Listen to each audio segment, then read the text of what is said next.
Hello, and thank you for joining us for this week's Rise and Thrive with EHG Health, an interactive series where we discuss all things health together.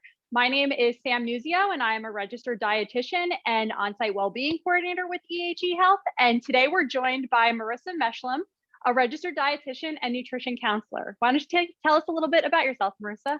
Thank you, Sam, and I'm so excited to be here.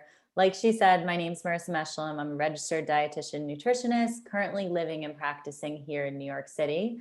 I have my own nutrition private practice, MPM Nutrition, where I really help counsel people through their relationship with food and really help them regain an understanding of their bodies and what works best for them. I take a very individualized approach to the world of food and nutrition. I feel like there's so much noise out there, Sam. I'm sure you get that too. Like, Yes. you have your cousin on this diet and your coworkers on this, and people are just overwhelmed and confused by all of that information. So what I really do is I work one-on-one with people to help them gain a better understanding of what works for them. Nutrition is not one size fits all. And I really try to explain that to people. And what I do is I come from a place of mindful eating, which means that I help them focus on not just what they're eating, but also why are you eating? How are you eating? And really bringing like the synergy of all those three things together. Because I'm sure you've seen this, Sam, but it's usually just never about the food, and it's about so many other things. Absolutely, Yeah. absolutely. And to your point of the overwhelming, right? There's Yeah. information coming from everywhere. And I know if I'm scrolling through Instagram or Facebook, like a lot of times I'll see these beautiful meal prep containers and I think, oh my gosh, how can I do this? And it does feel overwhelming in some ways too. But I'm really excited today for us to kind of go through that together and make it so that you guys don't feel like it's so overwhelming, and something you could totally handle on a week by week basis without taking up your entire Sunday. Yeah. And I think it's important to know what you just said is like, we are the ones trained in this and we get overwhelmed by this Yeah, sometimes, right? Like, exactly. and imagine how people who don't have like this background feel. And that's really the kind of position I like to place myself in when I'm helping a client deal with something like this.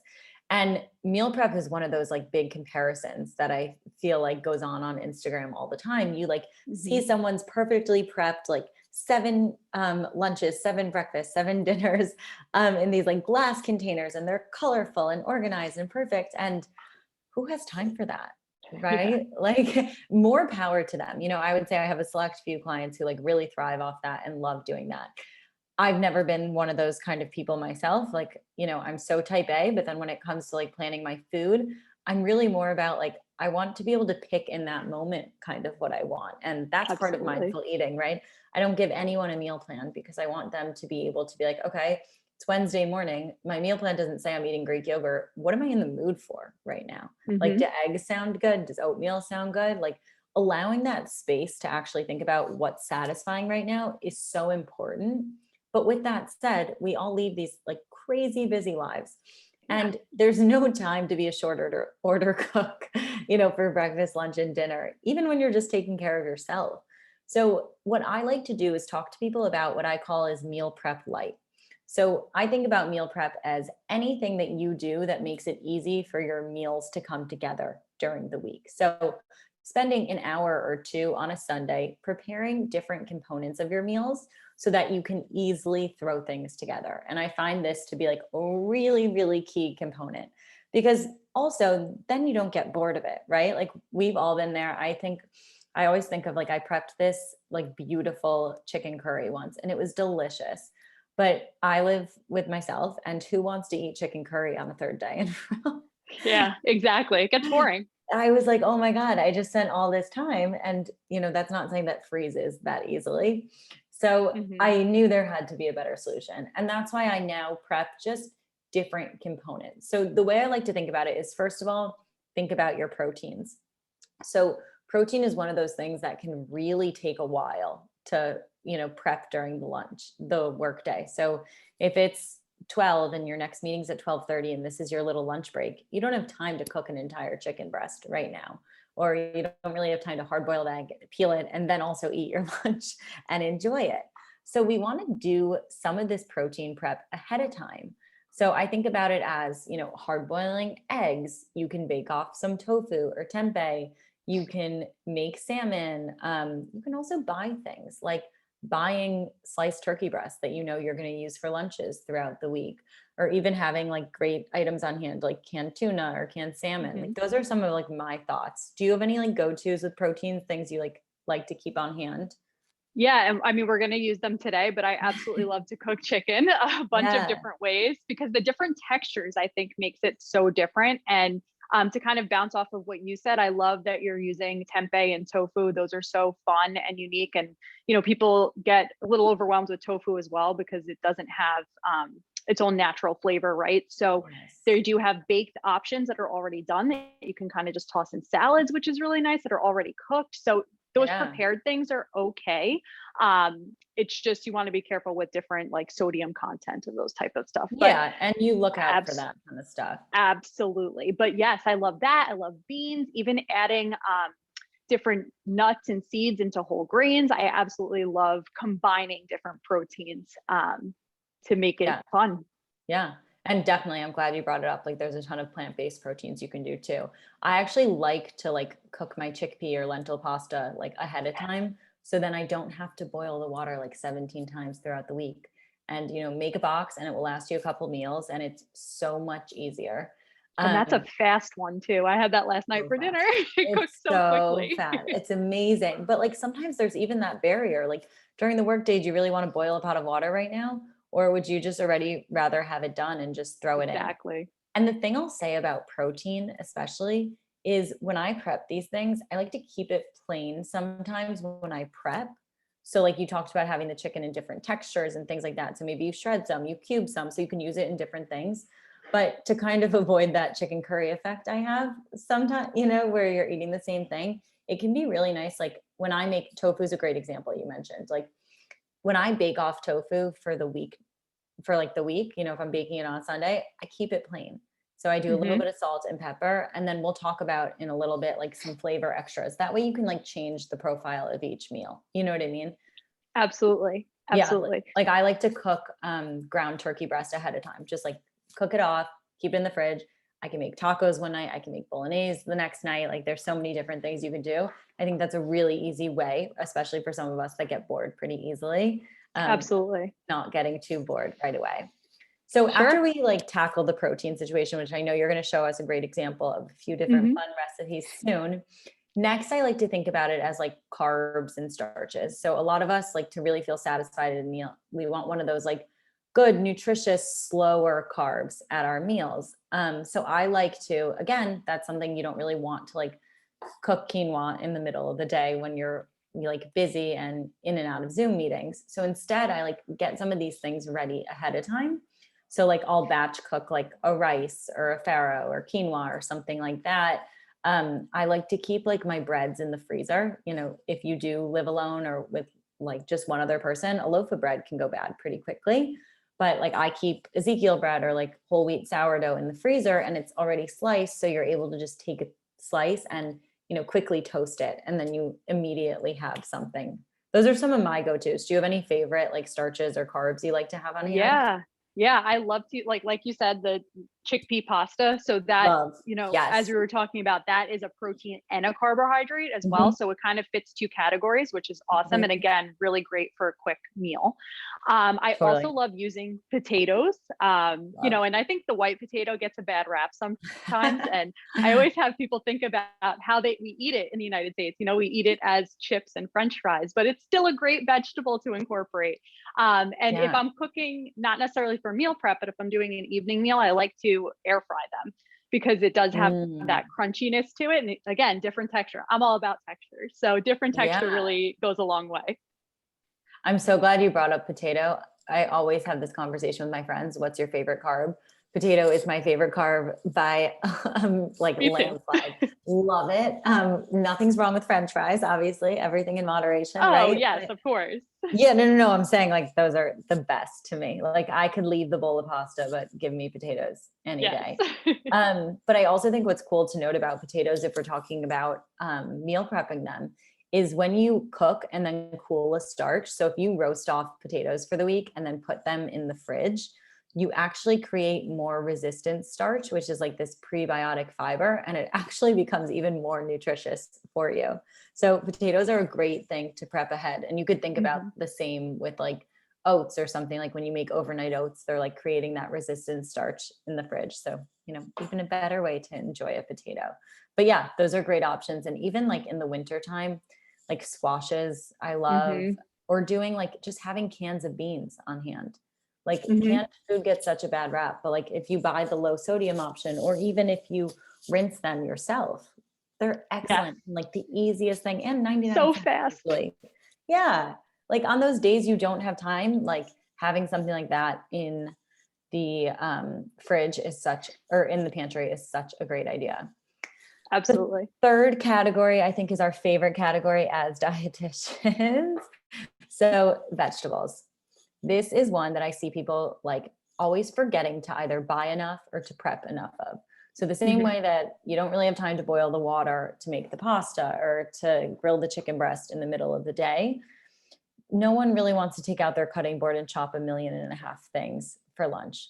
So I like to think about veggies kind of in two categories, having some like raw veggies that are like prepared to throw in salads or on top of anything. And then also pre-roasting some of those veggies, because roasted veggies can take like 45 minutes and we don't always Mhm. have the time for that.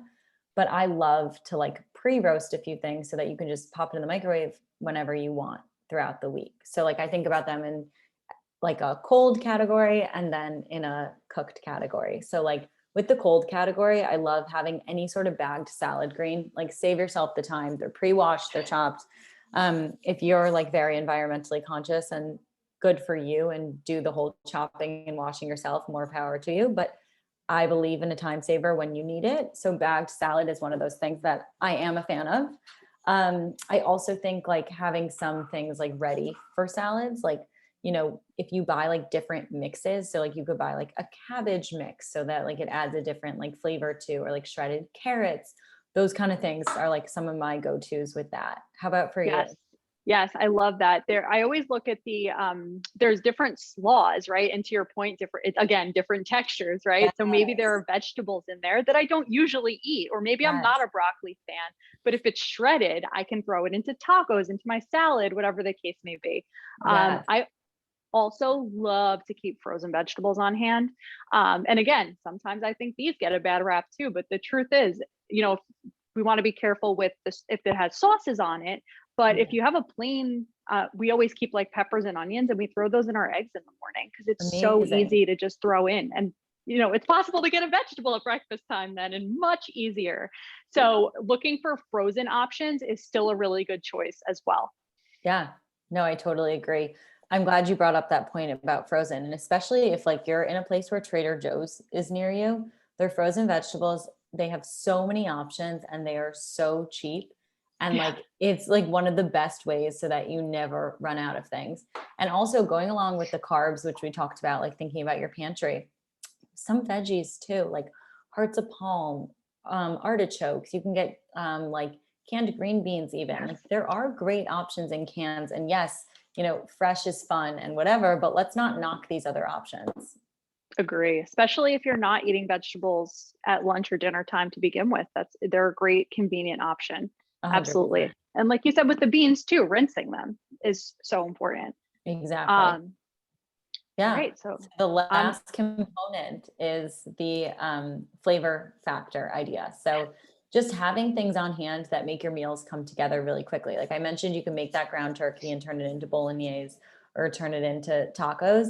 So keeping jarred marinara, taco seasoning, some herbs like cilantro, basil, whatever you like, tahini. Those are some of my thoughts. Do you have any like good flavor extras you like to keep?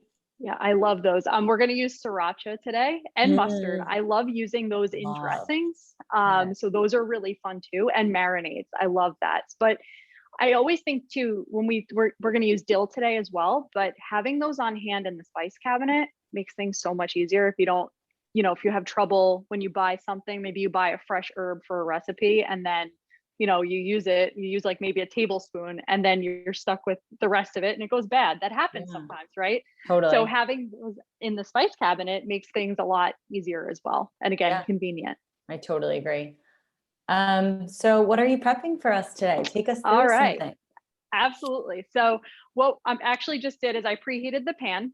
We're actually going to do a chicken pilliard. So I have a thinly sliced chicken breast here.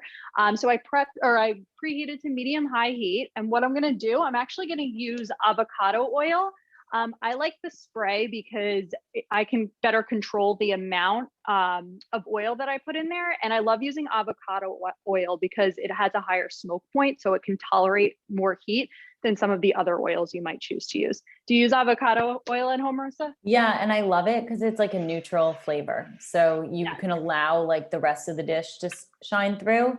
I always think about it like olive oil. I love topping things with because it's Yes. such a rich flavor, right? Like a salad dressing with some olive oil on it, dousing a little bit on top of like, quinoa or something like that. It's delicious. Yes. But when I'm cooking, I kind of want the more neutral flavor so I can let whatever I'm choosing shine through. And that's where avocado is great. Yes. And when you're using the spray, of course, you want to make sure you cover the pan so it doesn't stick. Mhm. So that's really important as well. So I'm going to try to move this into the frame. I know you guys have been looking at my chicken breast the entire time, but basically what we're going to do is I'm going to brush the chicken breast with the egg wash. And what I did was I actually used whole wheat flour and I combined some seasonings in there because we know that whole wheat flour on its own is pretty boring. So we have garlic powder, oregano, and I put some salt and pepper in there. And I just kind of mixed it up so it's evenly distributed in we're going to do like a very light batter here. So basically what I'm going to do, I have my little brush here and I'm going to just kind of take the egg wash and hopefully not make a mess on my counter. I feel like And whenever you're doing these demos, like it's bound to be a mess, right? yes, it is. It is. Um, so I made sure I got a little bit of the egg on there. I'm going to just flip it and do the other side. And I think one thing that's important to think about with a recipe like this is you want to make sure that the chicken's either pounded or it's like butterflied, so it's thin. Yes, exactly. So this one is, I didn't, actually, it's funny. I didn't have plastic wrap. I thought we had it and we didn't. So I didn't get a chance to pound it, but I did try to butterfly it as thin as possible. Yeah. So that's, you kind of make it work. If you can't do everything in the recipe, that's okay. You just have to try to make it work with what you have on hand. I always tell So people with cooking, you can't really mess up. exactly, right? I always say that too. It's not the same as baking. No, that you can definitely mess up. I've done that. Yes, me too. So I'm going to put this right into the flour and just a very light coating here. And you guys can see it's not a lot, but it's just going to offer, again, good texture and good flavor once it's cooked. So if you guys can, you can't really tell the difference, but it's battered pretty well. What I'm going to do, I'm going to take it over. Oh, our pan is good to go. And I'm just going to drop it in. We could hear the sizzle a little bit, meaning that the pan is hot enough. And I'm going to kind of let that cook down.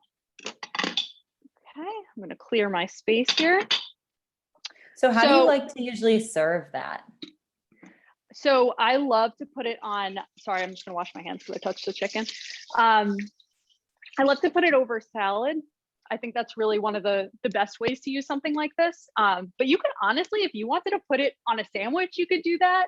Because when you think about it, we want to be careful with combining so many carbohydrates into a meal, right? But when we look at the amount of flour that we use here, you guys saw it was really not much at all. Mm-hmm. So that's really a nice option as well. If you guys like the whole grain bread, again, you can grab 2 slices. You can do an open face sandwich. I'm actually going to put it on a bed of arugula with tomatoes once it's cooked up.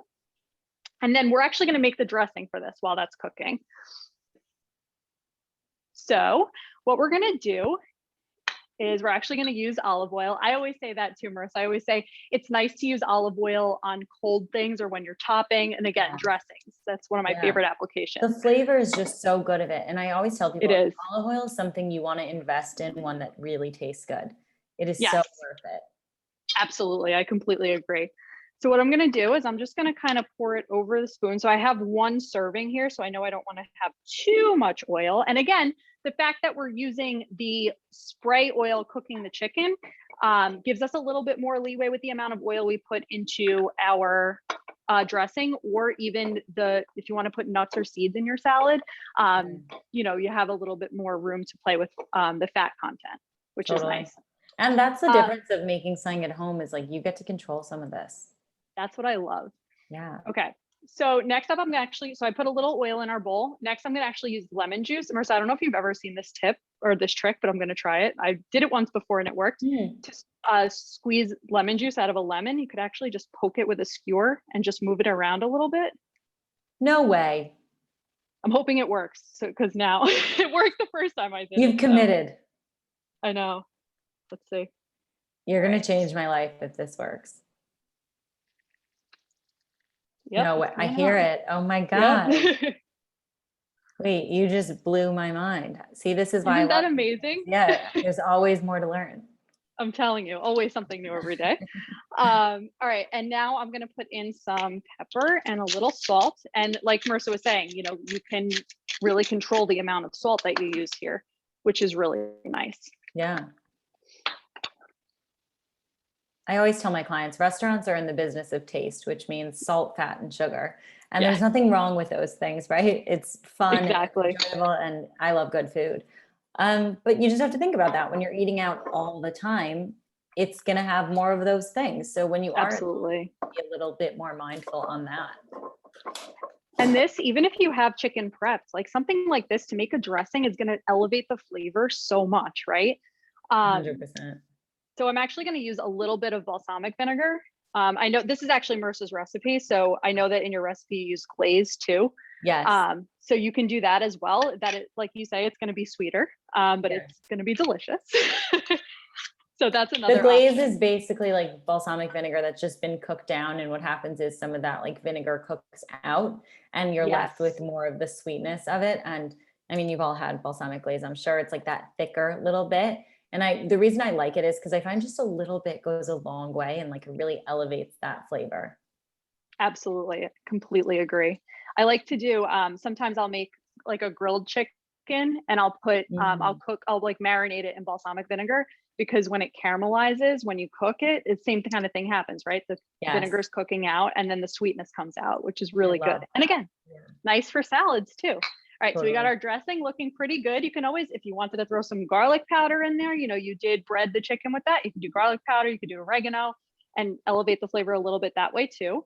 And whenever you're making dressing at home, you can choose to use a lemon, you could choose to use apple cider vinegar, you know, whatever type of vinegar or acid that you want. I like that flavor, so I tend to use a little bit more, which is why I use the lemon and the balsamic vinegar together, but you could always pick and choose. Yeah.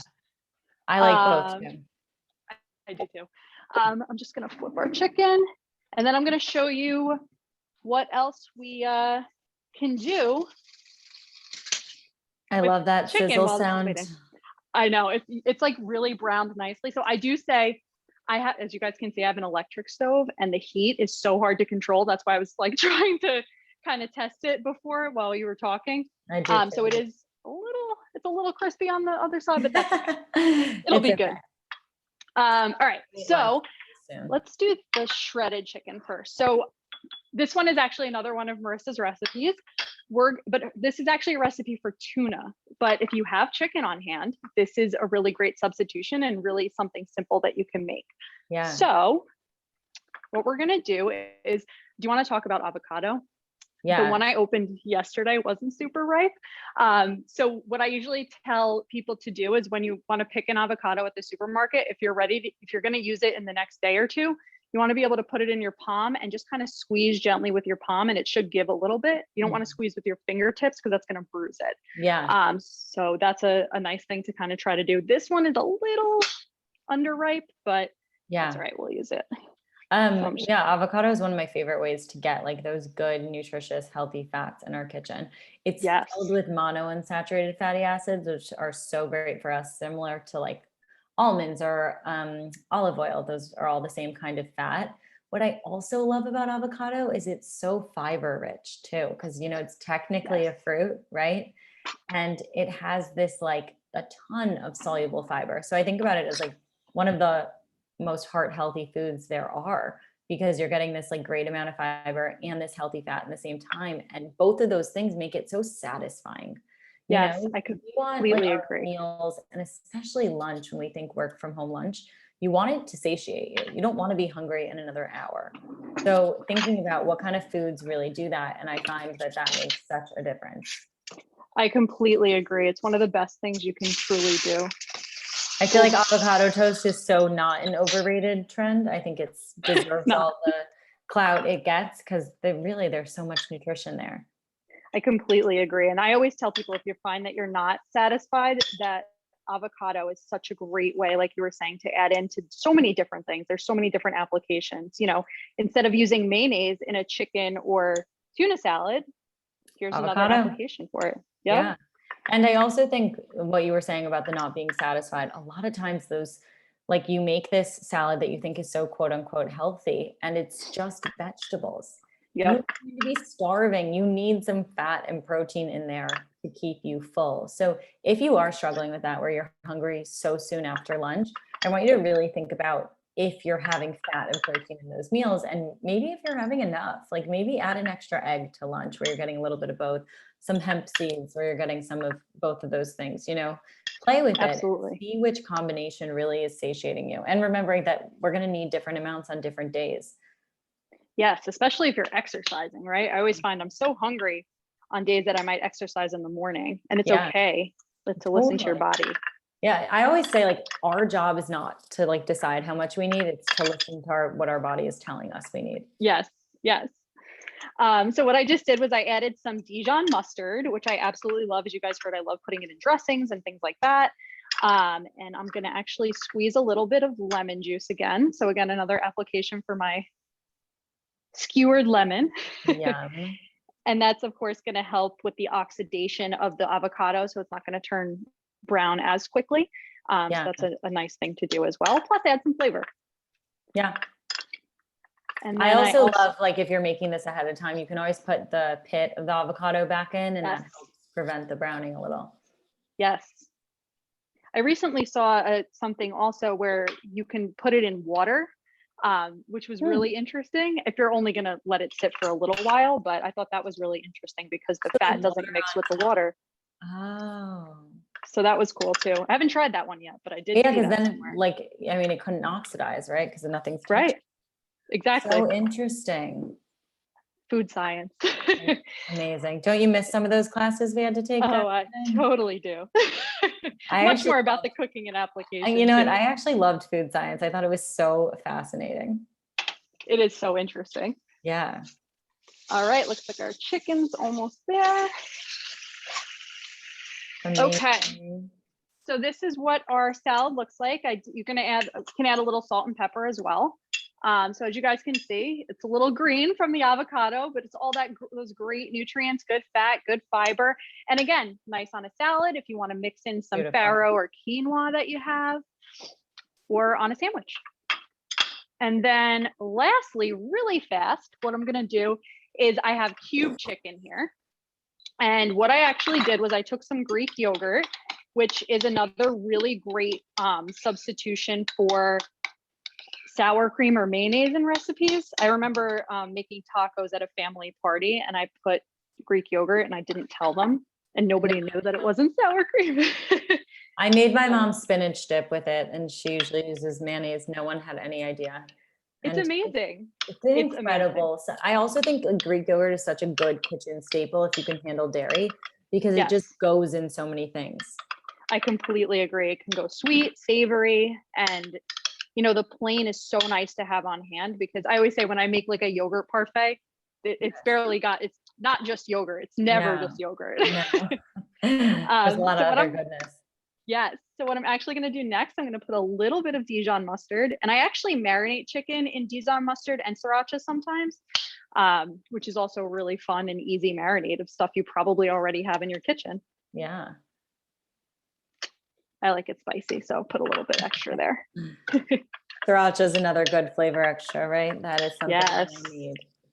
I also think, like, people forget, like, store-bought sauces sometimes, as long as you find ones with great ingredients, like, buy a salad dressing that you know and trust, and that you can throw on and it tastes good. Also, like, a really great pesto is like a great thing to have on hand that can change the flavor of anything. I like doing a pesto chicken salad, which is a little bit of pesto, a little bit of Greek yogurt, and it's delicious. I love that. And then I'm just going to top this with some scallions. So those are the green onions, the long green ones. I remember when I first learned to cook, I would just chop up the green part and leave off the white part, but that's actually all the flavor. Yeah, you need it. It's like a Absolutely. really interesting onion flavor. It's a little more mild, so people really Yes, enjoy it. absolutely. So I'm just going to mix that in, and then you guys can see this one's kind of a pink color, but there's our last chicken salad. And then our chicken is done. It actually looks delicious. I'm excited. You're making me hungry. I know the smells, guys, if you could actually smell what's going on in here. You know what? I think at one point we will be able to do that. TV's like, smell. You I know what? hope I so. always wanted, like, the Food Network to be able to hand me the product. I know, just through for like the a little TV. sample, right? Yeah, it would be so lovely. Just gonna put a little bit of our dressing on here. And you guys, we've been on the phone for 30 minutes. And Marissa and I have talked through like the first 15 with a bunch of different, just some tips and stuff. But in 15 minutes, you have 3 different chicken dishes. That is amazing, Sam. Isn't that awesome? And this was literally 15 minutes where she meal prepped 3 different things. Yep, exactly. So what I like to do is to cook the chicken. You can, I find it if you're going to shred it, if you boil it, that makes it really simple.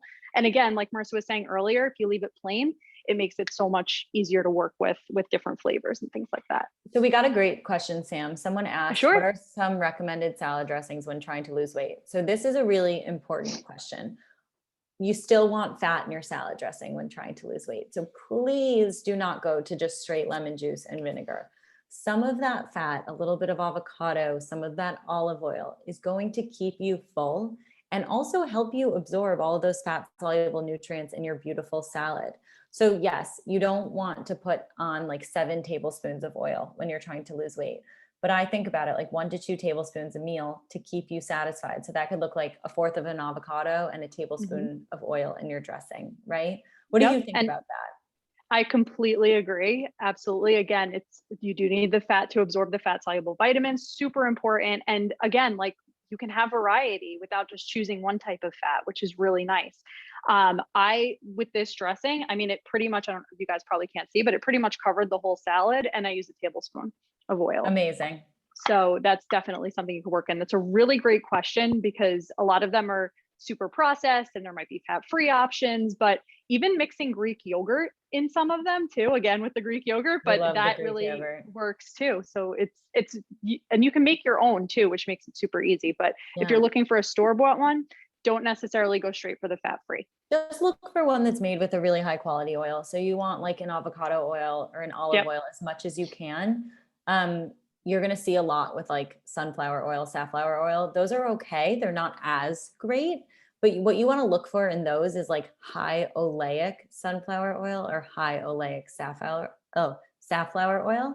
Because basically what that means is that it's more of those heart healthy fats in it.